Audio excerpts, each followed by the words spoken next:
Today I have some observational plan for you.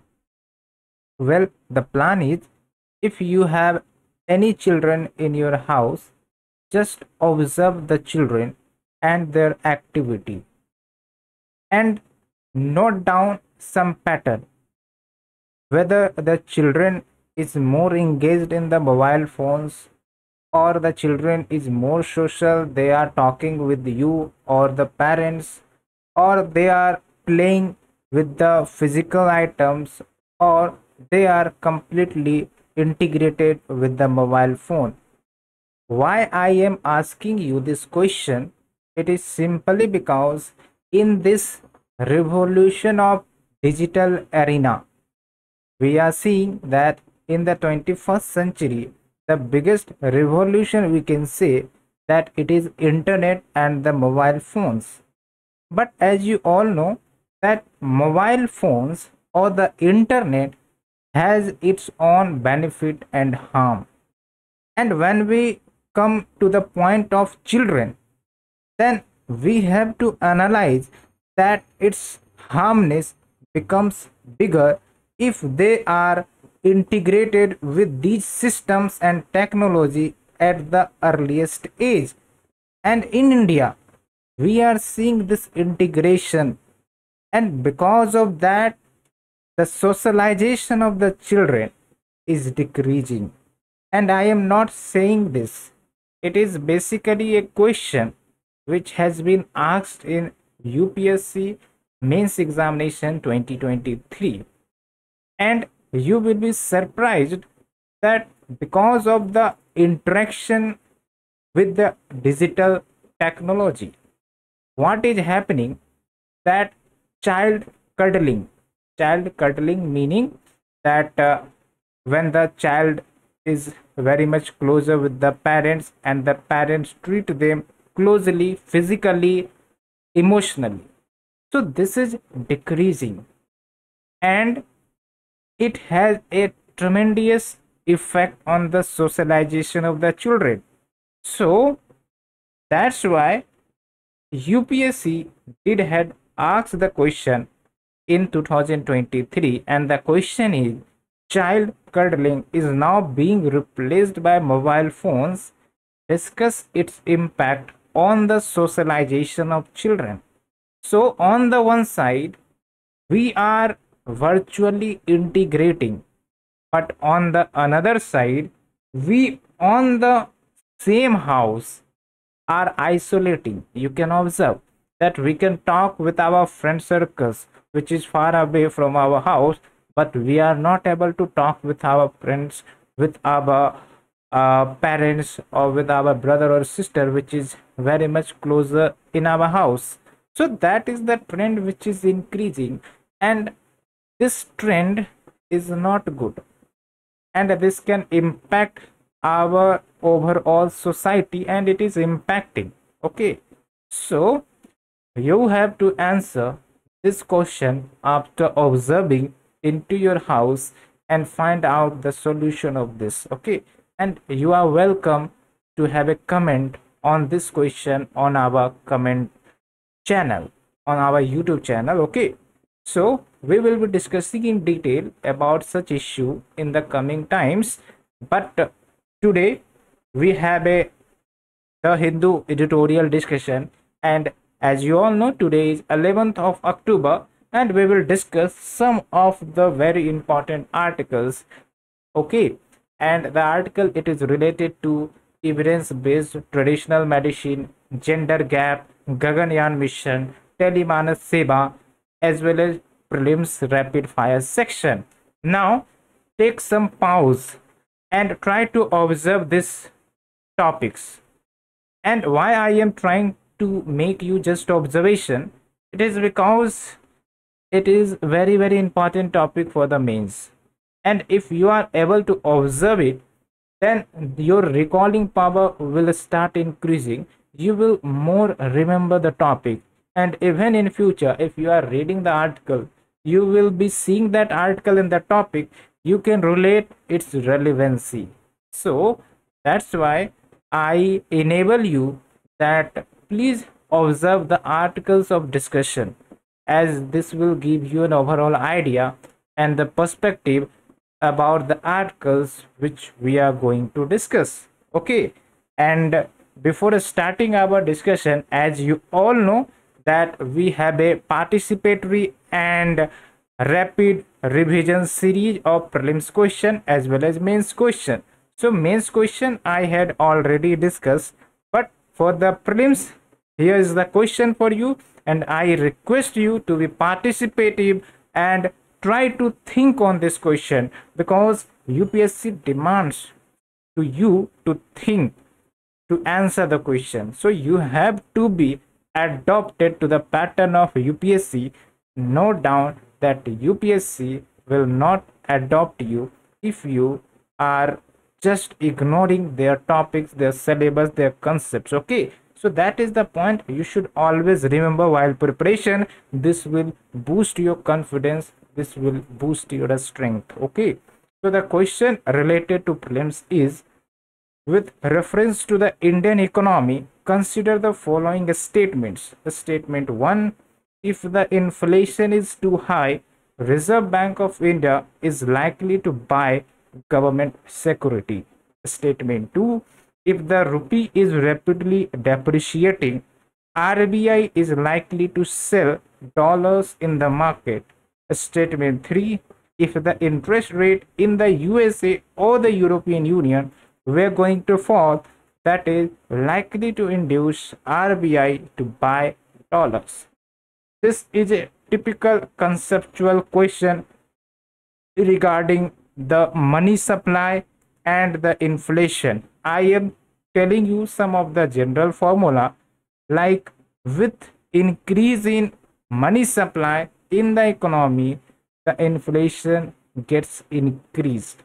So to deal with the inflation, we have to decrease the money supply. Okay, so RBI, to curb inflation, what the RBI will do, it will simply try to take out the money supply.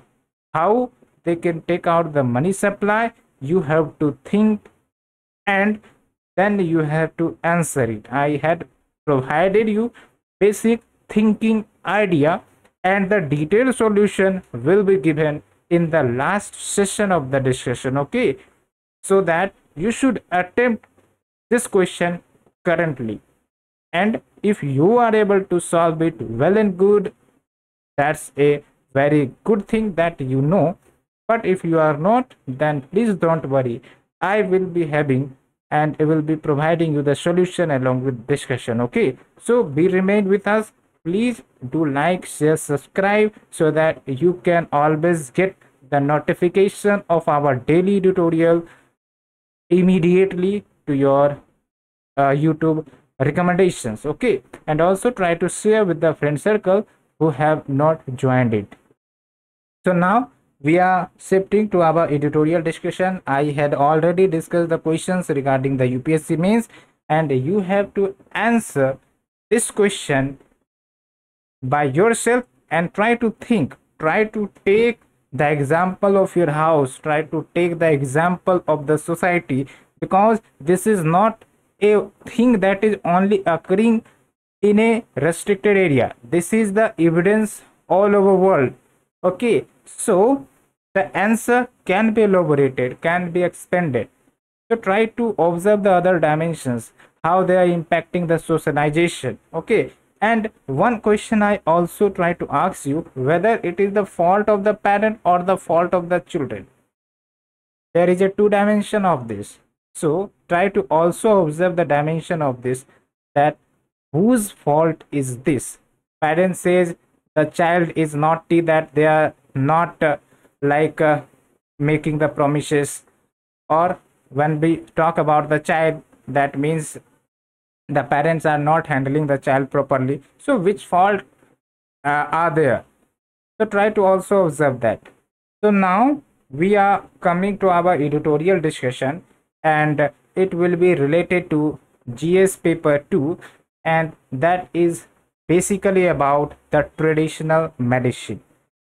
Okay, first of all, when we talk about traditional medicine, remember that Traditional medicine are basically ancient methodology to treat disease, and mainly they are nature based, like many tribal population or the developing or the underdeveloped country, they use these type of traditional medicine.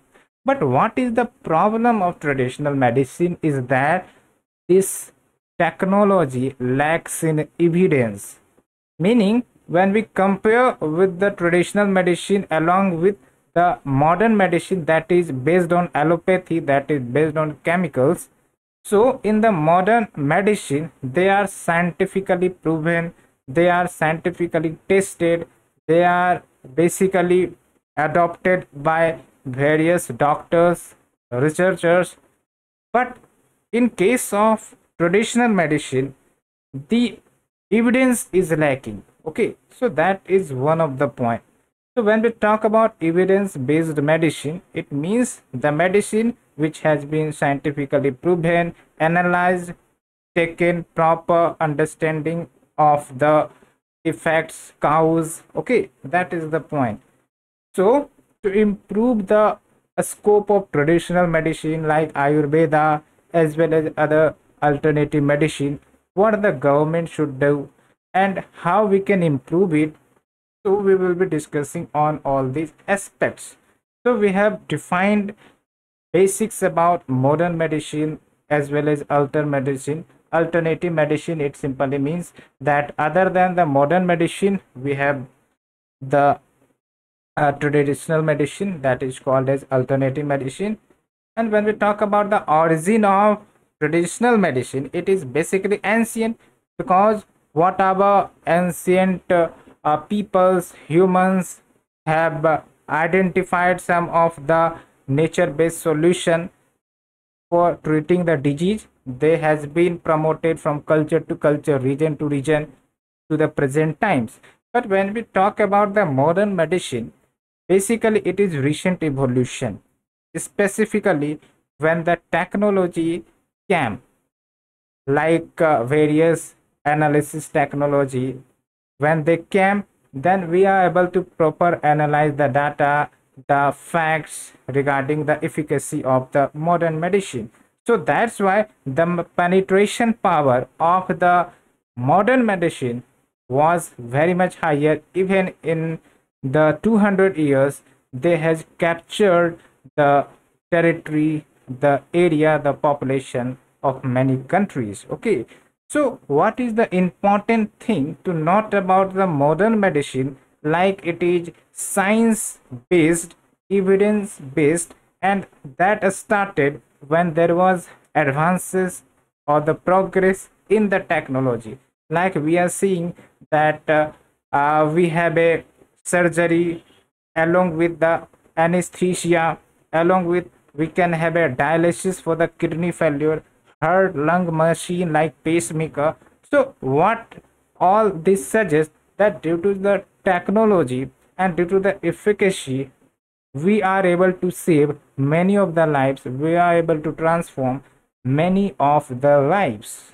So that is the point, and that's why the modern medicine has adopted the huge share of population, and that is also the weakness of the traditional medicine, that we are not able to promote it. It is all because the lack of scientific evidence available. And why there is lack of scientific evidence? Probably the technological advances was not able to capture and analyze the efficacy of this type of medicine. So that is the important point. And also when we talk about how the modern medicine proliferated, it is only because of the factor that uh, development of scientific thought in 20th century. Remember one thing, that earlier times belief was the only thing to have a existence, but when the scientific awakening of the people came, arrived in the countries, that means they challenged the solution, and also they tried to experiment with technology, they tried to experiment with the evidence, and ultimately they was able to develop technology. So in the modern method, refining is very important as science continually advances and self corrects itself. So that is also important point. And modern medicine tests every new therapy and accepts if found effective only. So if there is a therapy and it is working, then it will be accepted, and if not, it will be rejected. But this is not in the case of traditional medicine. We don't have the analysis of the efficacy, but we are promoting them. So that is also one point. So there is a certain issues in the traditional medicine, like the physiological basis of Ayurveda is not too much strengthened, and also the Ayurveda was not able to understand how the human body works at that time, because we don't have the available technology. Okay, but we have now the technology, so we can utilize our nature based solutions to judge whether the efficacy of the medicine is having or not. Okay, so that is the point. The main important thing is to note that in traditional medicine we treated but don't tested. So that is important point. And there is some suggestions, but before understanding the suggestions, let's understand the differences. So in the modern drug development, the commonly used method is to isolate the active principle. And when we talk about active principle, basically these are the principal ingredient that helps the medicine to work. Okay, and they are based on single ingredient.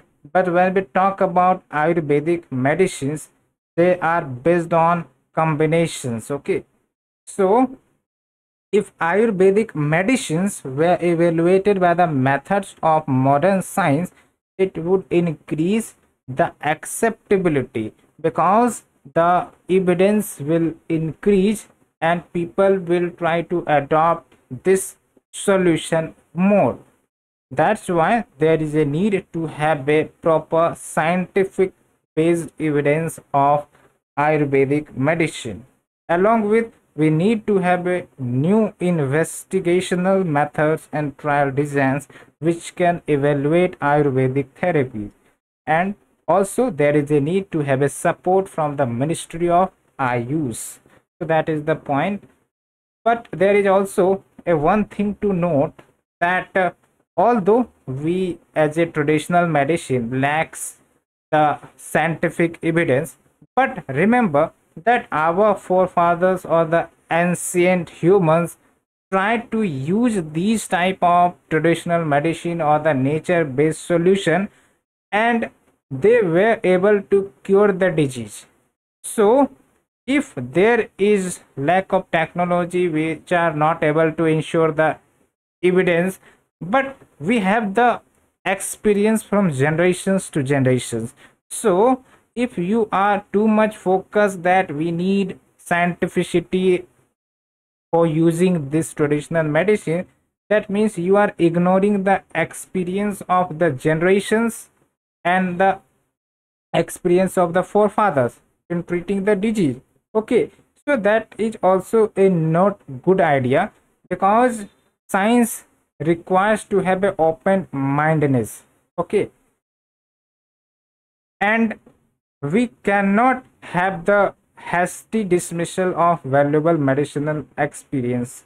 Okay, despite it is informal and we have a experience of generation of practitioners. So ignoring such time honored knowledge base in the name of science is disservice to the scientific attitude, and also it also deserve our cultural achievements. Okay, that is the important thing to note.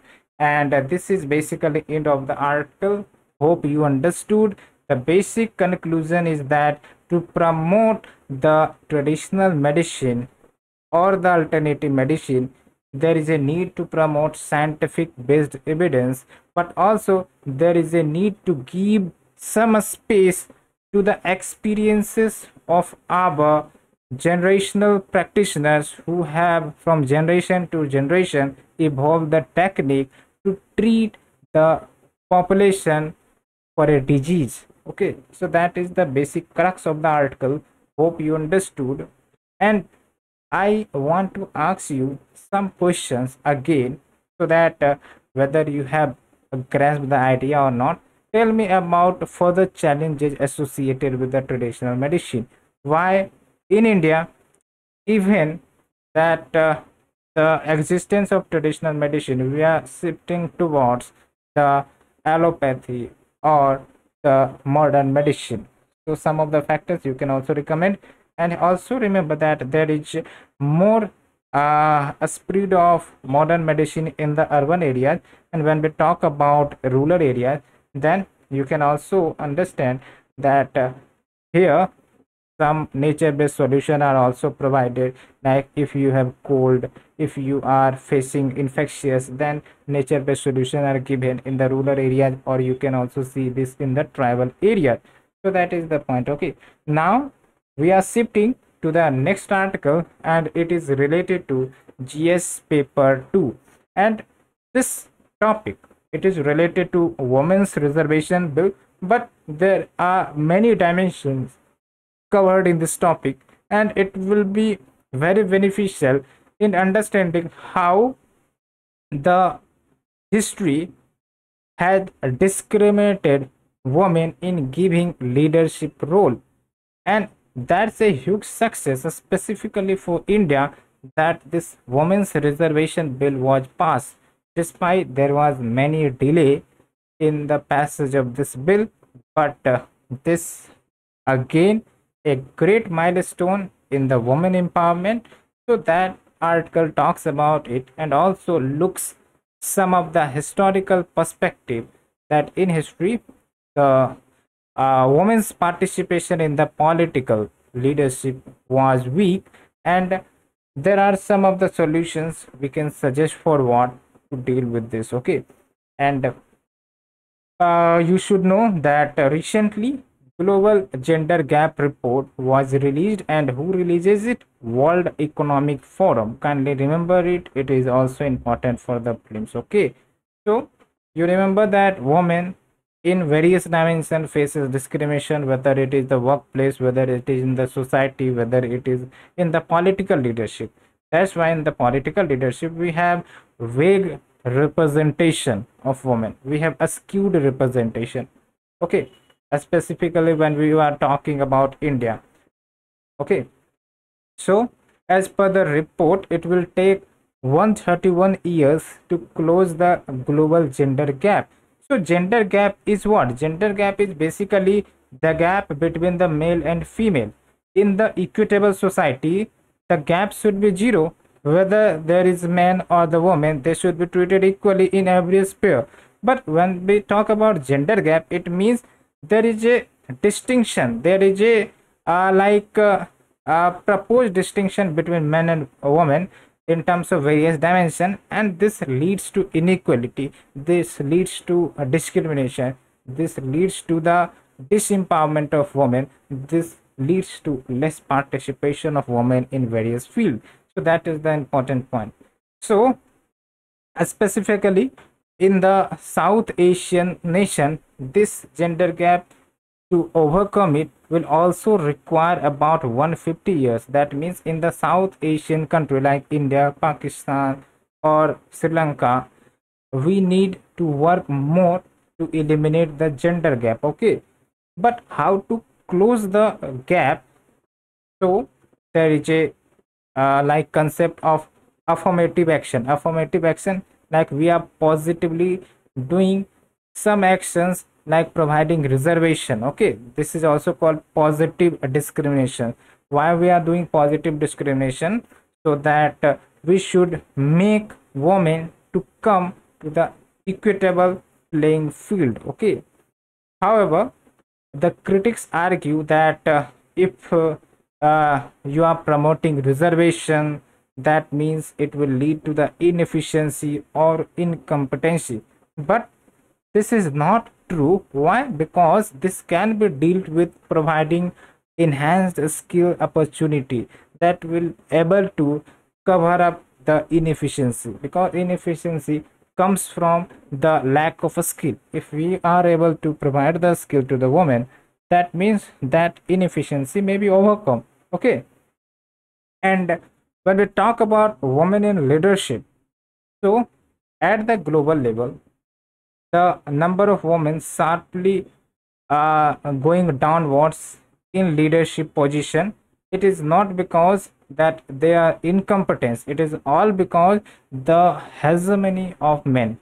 This is very important point, because we blame that women are inefficient, incapable, but you are basically showcasing your predisposition toward the woman and their your patriarchal mindset. Okay. But to improve this situation in India, we have the Women's Reservation Bill, that is also named as Constitution 128 Amendment Bill. You can remember it for the prelims, and it was passed by both the houses. Okay. And this is a groundbreaking achievement. Why? Because despite we have the universal adult franchise that guarantees every citizen of India of age 18 or more, they have the right to vote, if male or female. But when we talk about the participation, the electoral representative, then there is asymmetry in this.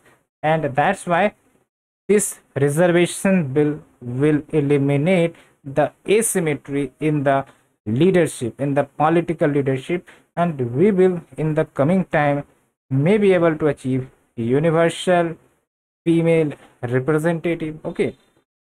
Equitable basis. So that is the point.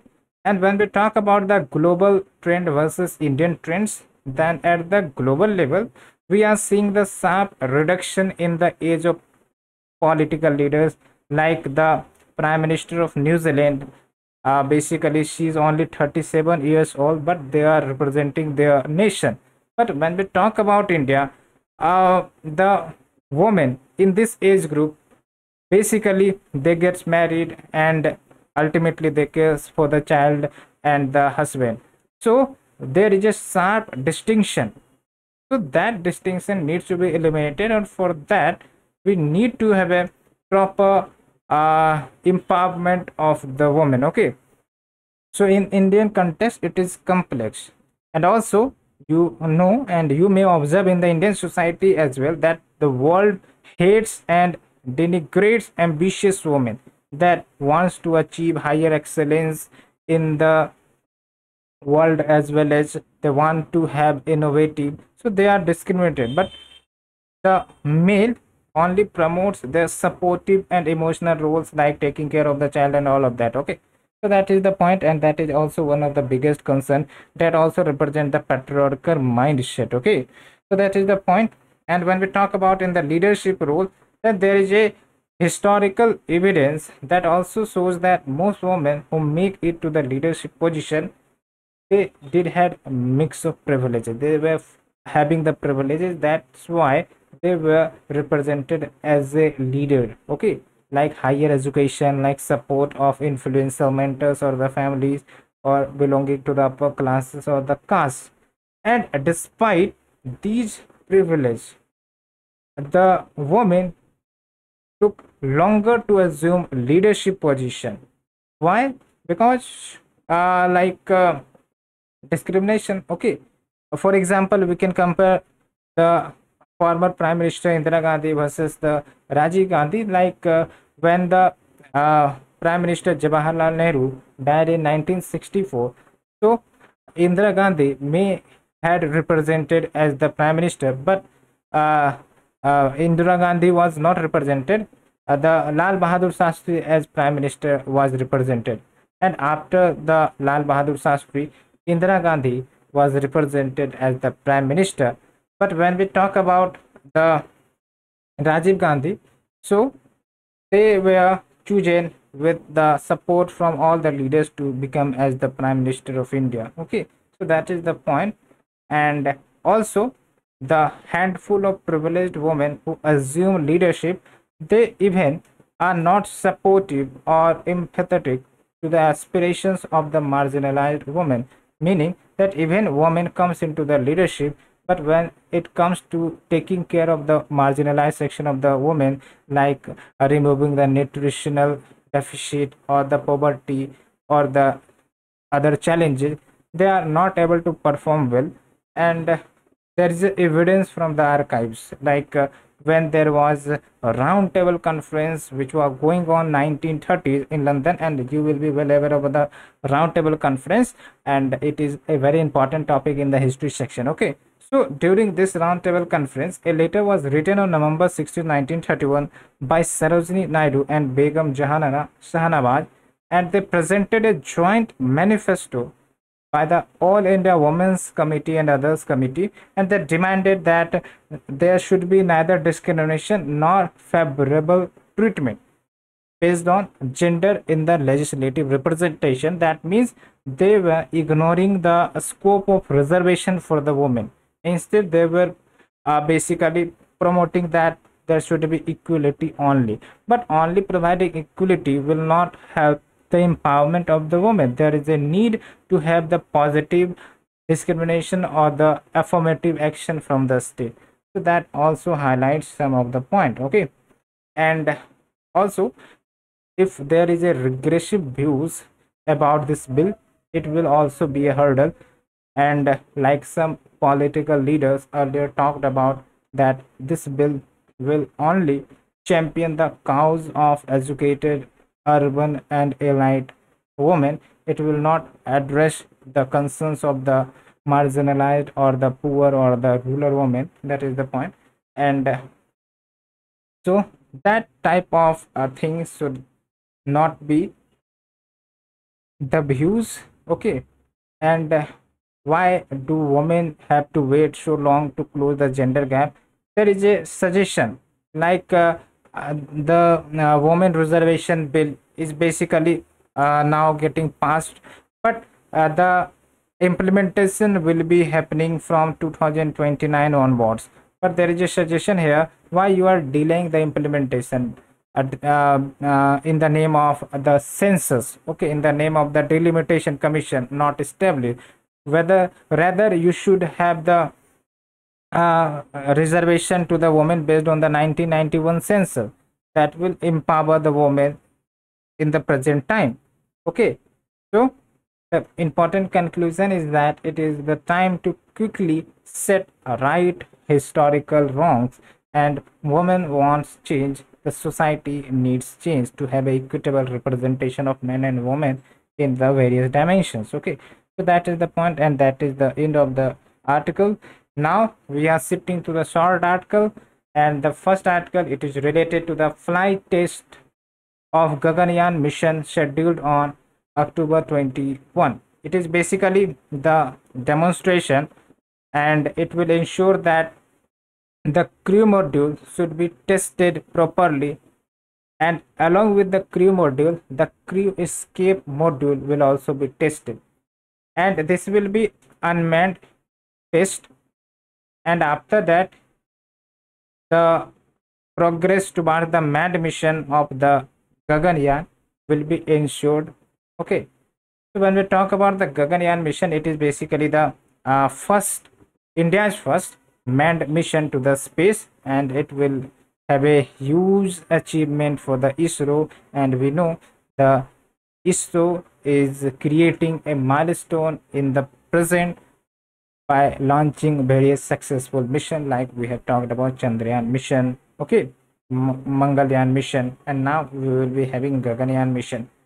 So it will be testing the crew module, and in the first of this test, that is called as test vehicle abort mission, the module will be identical to the deployed to the space, but there will be a difference, like this module will be unpressurized.